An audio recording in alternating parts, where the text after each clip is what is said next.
Now, like we told you earlier, it promises to be a very, very hot face-off in our other studio. Julie Gichuru is with two governor aspirants for Kiambu. That's Nyoro-Kabogo of TNA and James Nyoro of NARC. I hand you over now to Julie. Julie.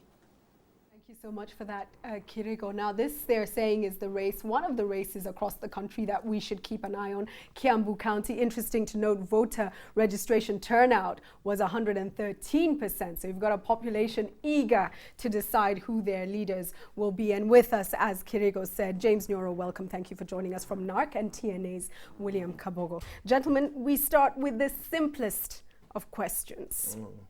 Why should you be governor of Kiambu County, James? Thank you, Julie. Three reasons. Basically, in my working life, I have been working with communities. For a long time, I have worked with the farming community in this country. Whether coffee farmers, tea farmers, food production, I have raised issues on food security, so at the community level, I have everything to offer.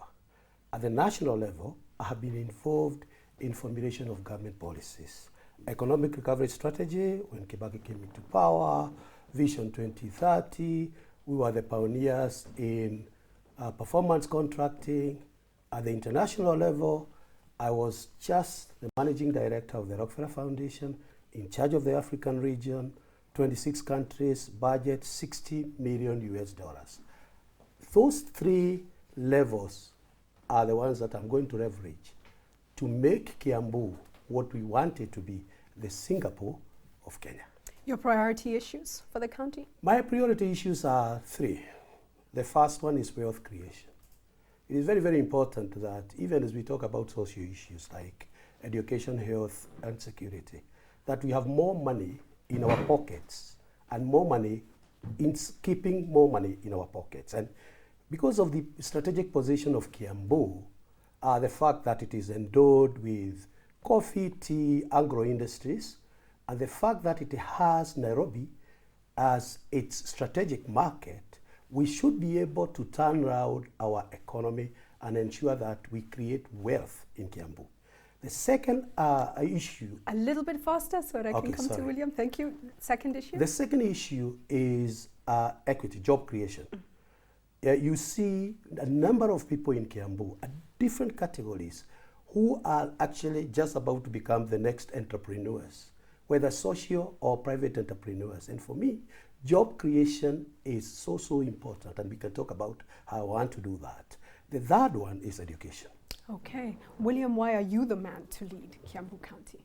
I am the man because I understand the problems of Kiambu. I've been in politics for 10 years now. I've been a manager for many years before I joined politics, and I think I have what it takes. Kiambu is not just one of those counties. Kiambu is a county that borders Nairobi. Kiambu is a county that houses most people in Nairobi. Kiambu is one of the poorest counties in Nairobi. It is the only county that you will find almost 70–75% of the people hanging out in shops, educated but unemployed. And I think I understand the problems of the people, and I think I'll be able to make Kiambu County the first working county in the Republic of Kenya. What are your priority issues for the county? Number one is unemployment. Number two is insecurity. And if you can sort out number one, number two will automatically be sorted out. Okay, gentlemen, let's come to you as individuals, and I'll start with you, James. You've given us your background, of course, yes, CEO of Rockefeller Foundation. But to be governor, you need the managerial expertise. You also need the political savvy. Do you think you have enough political savvy to take on a county like Kiambu? You know, I've said this on a number of occasions, Julie, that management, you go to school to study. And to a large extent, I can say that in the three levels of jobs that I have done, like I said, serving the communities and also being the managing director of the Rockefeller Foundation, as far as management is concerned, I don't think there is any doubt. Now, when it comes to politics, there's no school in politics. There's nobody who goes to school to be taught politics. This is the game that you run. People assume that when you are serving as the managing director of the Rockefeller Foundation, that there are no political maneuvers inside there. People assume that when you are the CEO of Tegemeo Institute, where you are juggling between the private sector, the public sector, and the community, that there are no politics. It's only that we call politics when it comes to public rallies. So as far as I'm concerned, I have the management because I went to school, I have practiced it. I have the politics because I have had corporate politics. What I'm trying to do and have done very effectively, if you have traced my last 4 months, is that I am perfecting my political game. Okay, perfecting. We'll get you to interrogate each other in just a moment. William, let me come to you on this. There are those people who say, Nyoro-Kabogo is so wealthy. He just simply buys the election. He doesn't even need to worry about, Julie, I don't understand how one can buy elections. Being wealthy is not a crime. And I do not think that people get into power or into elected positions because they have money. It is because you have ideas that you want to sell to the people. And people understand that what it is that you want to offer. Like I'm telling them, I've been in Juja, been elected 3 times. 3 elections I've survived, Julie. So really the people of Juja understand what it is that I have to offer. And that's just about it.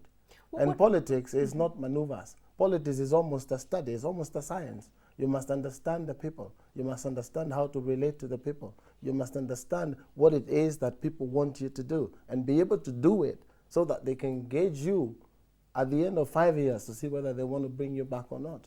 And they have rehired me twice. A lot of rumors surround you, William. Let's set the record straight tonight. Yes. About how, for instance, you've made your money. Tell Kenyans tonight how you made your money. I've said this story many a times, that when I was working in Mombasa as an accountant, I rose to the position of an MD in an organization, an NGO, Tototo Home Industries. And thereafter, I started importing motor vehicles.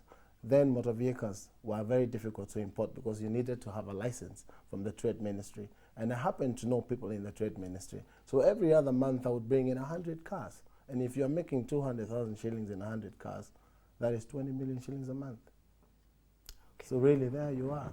Simple math. But a young man with money and a helicopter and everything. It was the helicopter. It was the helicopter. Yes. Let me come to you, James, now. You've talked about, of course, the work you've done and the budgets you've handled. What have you done for Kiambu? And can you say that you know the people of Kiambu? Yeah, that's a very good question, Julie, because a lot of times when we think about what you've done for Kiambu, people want to see physical infrastructure like schools and whatever else. And you know very well that the work that I have gotten myself involved in, like for instance, being in the core team that worked out the economic recovery strategy, which is the strategy that Honorable Kibaki has used to implement in the last 10 years. When you go back and see that rural electrification has been successful because we thought about it in a strategy level, we went to budget and we allocated money to do that. When you look at Thika Road, for instance, which is something that we perceived when we were in Vision 2030, because I was representing government to receive the vision from McKinsey, and we saw that because of the importance of Thika Road, and central Kenya, that it was important to open up that infrastructure. When you look at that and consider what the Jubilee Manifesto is saying, that was the hardware. What we need now is to put in the software. Then you would say that to a large extent, if you think that what we have done in Kiambu is not about a school or a dispensary, to a large extent, the policy element and seeing that strategy is successful. I also want to say, when I was the managing director of the Rockefeller Foundation, and I was giving governments money, I was not giving communities money. One of the projects that we funded very, very effectively was money to Ruiru town. It's because we wanted Ruiru and the river to develop as a satellite town and avoid the problems that other towns have developed. So to a large extent, if you look at my record, if you look at where I've come from, I may not have built schools, but I have contributed to building of schools in Presbytery. William, what have you done Julie, for Kiambu? Participating in Kiambu is not only on policy level. We have all participated in our brains, in our thoughts about what we want to do in Kenya. But if you ask me what I have done for Kiambu, I will tell you a place like Wetevye, just near Thika, the slum before Thika. When I asked them to vote for me in 2002, They said, we've been promised water by several candidates in the past so many elections. And I gave them water. I found ways of getting friends together to give them water. The same to the village in Gatwanyaga. I've got nursery schools. I've got kids that I'm taking to school. So you can't sit here and say you haven't done anything visible for Kiambu. Yet we have many people who are actually less fortunate than we are, and they have contributed to the development of their county. So really, I have done what a leader ought to know to do about their people. Can I ask a question here? Because so one other thing is the issue of Roiro. I have had it been mentioned even in political rallies that doctor, because he was doctor before, that he participated in the Siwa money in Roiro. And you know that last year I did put a question in Bunge about the sewage system and the water availability of water in Siwa in Roiro. And we managed to get Ngilu to commit government to look for money for a Siwa system. So really, that is me who did it. Let's get a so yeah, I want to appreciate what William is saying, but I want to say we need to differentiate between you being a trustee of public funds, which is like CDF, for instance, where you are actually supposed to do that, as opposed to you Julie, as an individual. I haven't talked about CDF. Yeah, so 1 minute, let him finish. I'll come back CDF. to you and then you can clarify. Let James finish. Yeah, so I'm saying, and you see, this is the problem that the incumbents are having over people who are coming into politics for the first time. Because as we talk today, the CDF projects are still going on, and they are wooing voters, so saying that I did this road and that road. William says he's not referring to CDF. But you know, but you cannot be able to differentiate this. If you ask William, go to Githurai, and as soon as you enter into Githurai, you see open Siwa running along the roadside where kids are praying. Having been a member of parliament for this particular constituency, wasn't that a priority? So what I'm saying, and that gave birth to a question in parliament. MPs work through questions. They work through persuasive questions in parliament, so that you may convince government that that's a priority. And I did so. And I got 4.7 billion. So you will no longer see Siwa flowing open in Githurai or in Roiro. I want to ask a political question now. Both of you at one point were seeking to run on TNA. James, what made you change your mind? Well, you know, Julie, what happened exactly is that internal democracy within TNA was not practiced. I participated in the opening of offices in Rimuru, very, very innocently, and somebody decided to hire some people who shouted me and all the other people down.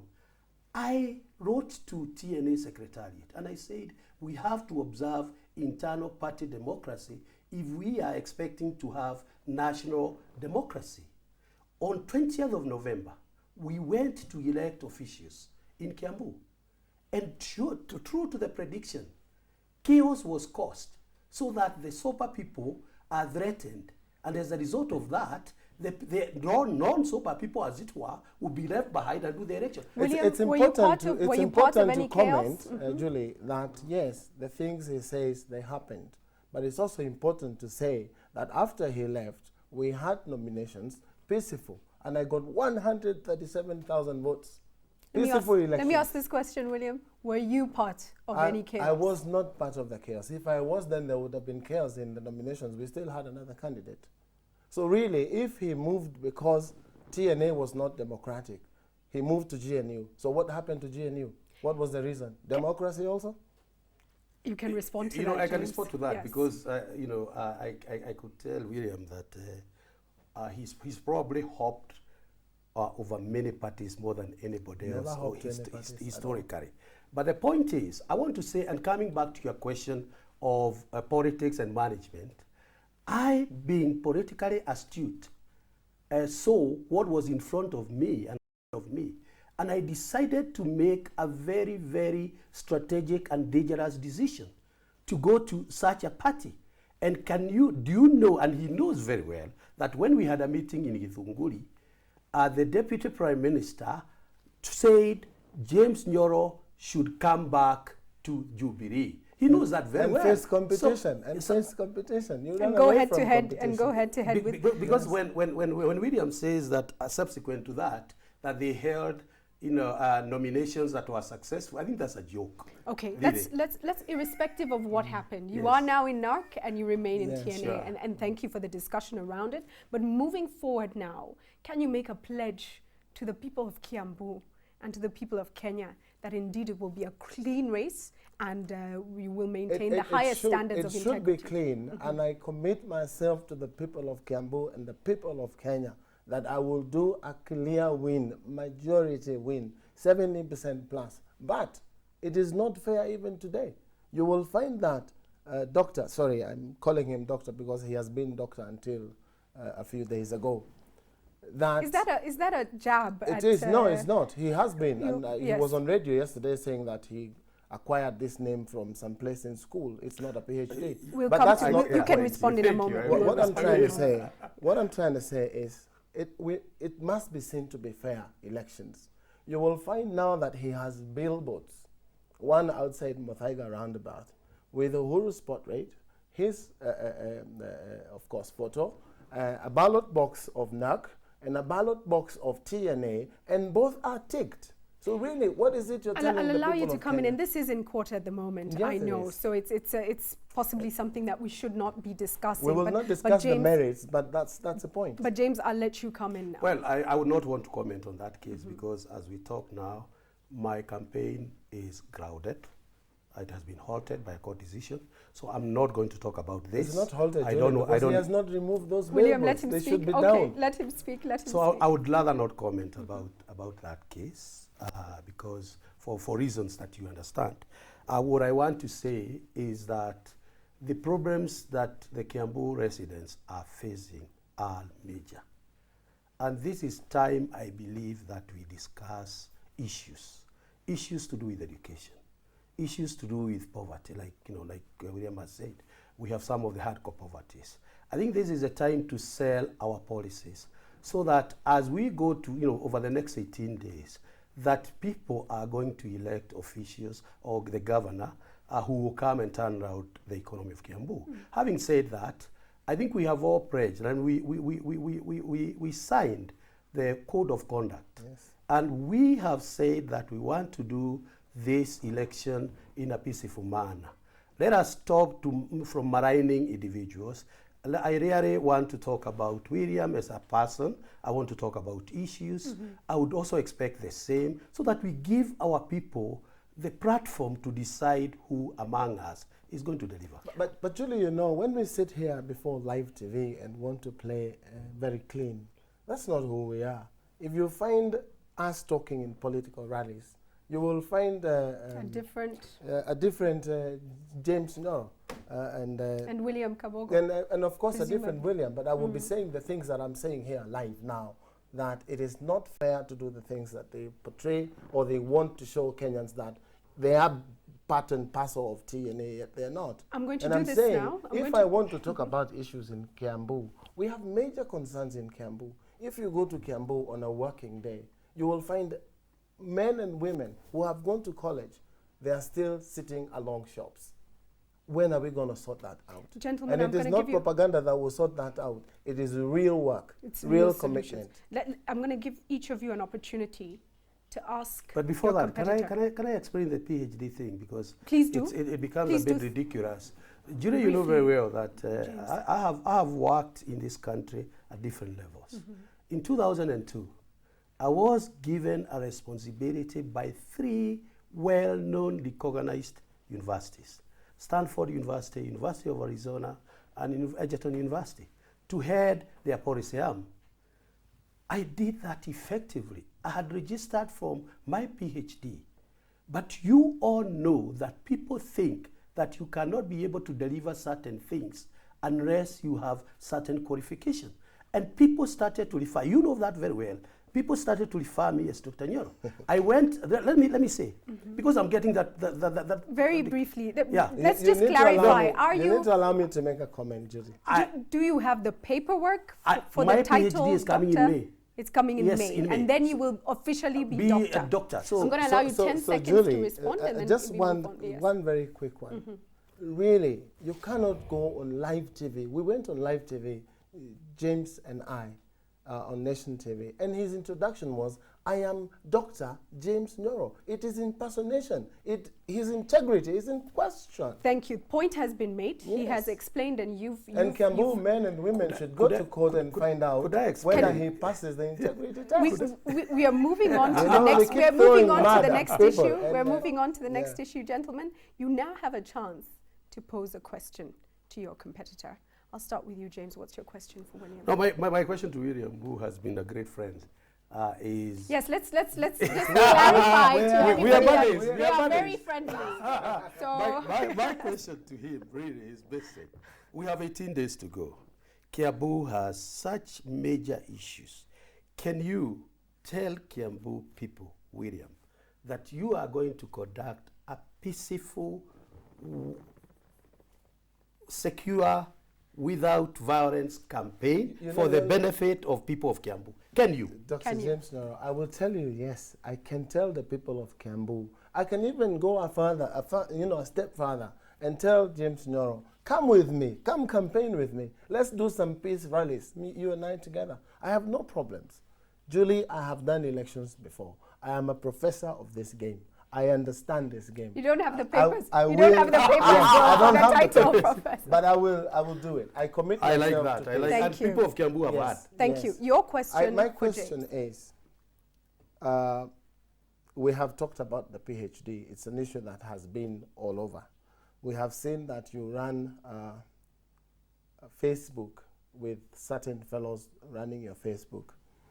People have talked so much about your religion and Rockefeller Foundation relationship with the bloodline of Illuminati. And rumor even has it that on the 27th of January, you were prayed for in a Catholic church and you fell unconscious. Is it true or is it not true? And what is it about your religion? I'm a Christian. Thank you. I am from PCA and Thank you. Thank you. Yeah. Thank you about, on that question, William. I want to say there's many things have been said about me, and I want to state on the national TV and say that James Nyoro has been a born-again Christian for 18 years. I have served at Nairobi Pentecostal Church as a deacon. I wonder whether Bishop David Oginde can appoint a devil worshipper to be I didn't say his... No, let me finish. I didn't to say. be his deacon. There has been a lot of talk about the affiliation of the organization that I used to work for, that is the Rockefeller Foundation. But as far as James Nyoro is concerned, and you could ask anybody, because I started at ACK, now I'm Nairobi Pentecostal Church. As far as the faith of James Nyoro is concerned, it is not open to any speculation, and I would want anybody with doubts to contact Bishop David Oginde about that. And I want to say one last thing. We know foundations were created by certain people. Like Rockefeller Foundation was created by George D. Rockefeller. And there are so many other people who have come to work with the Rockefeller Foundation with their own faith. I want to pose a question. Are the people working in the mortuary dead? Okay, with that. Well, I'm satisfied. It's a concern because I never got a chance to ask Dr. James Nyoro whether, really he is one of them. But now he's a brother and he is a deacon. And you're he can delighted even to pray hear for that. me. Yes. Gentlemen, I think the final word, each of you can tell Kenyans what it is that you pledge for Kiambu and for the country in a final statement. And I'll start this time. And with you. I pledge, Julie, to do peaceful campaigns, and I know I will win peacefully, and I hope that James Nyoro will be able to join Kiambu people after losing, join us to build Kiambu to take it to the next level. I hope that Kiambu will become the first working county, not the richest county in the Republic of Kenya, but a working county where those who are able to sweat and earn a living will earn a decent living and take their children to school. Thank you. Well, I want to say that my vision really for Kiambu is to soberize our politics. I think our politics have been at a very high tone, and that has affected development. For me, I would want to create a platform where people with ideas would be able to contribute effectively so that we can change the destiny of this very, very prestigious county. I do offer the same to William because I admire his passion. There are many things that I admire about him. There may be a few things I don't like about him. But, you know, in my governor position, I would want to work with him to some extent. Okay, so handshake, gentlemen, thank you so much. Great, always thank good you. to see. Thank you, brother. Cheers. Always good to see that you're willing to work together, whatever happens. And of course, Kiambu is a critical county for this country. We're going to be watching how things go, and we want to thank you for coming on the show tonight. Julie, get me a smiling photo. We'll get you a smiling photo. We will find one. I'll get you a better one too. Thank you so much, gentlemen. And right now, it's back to you, Kirigo, and Mike as well. Thank you. Good.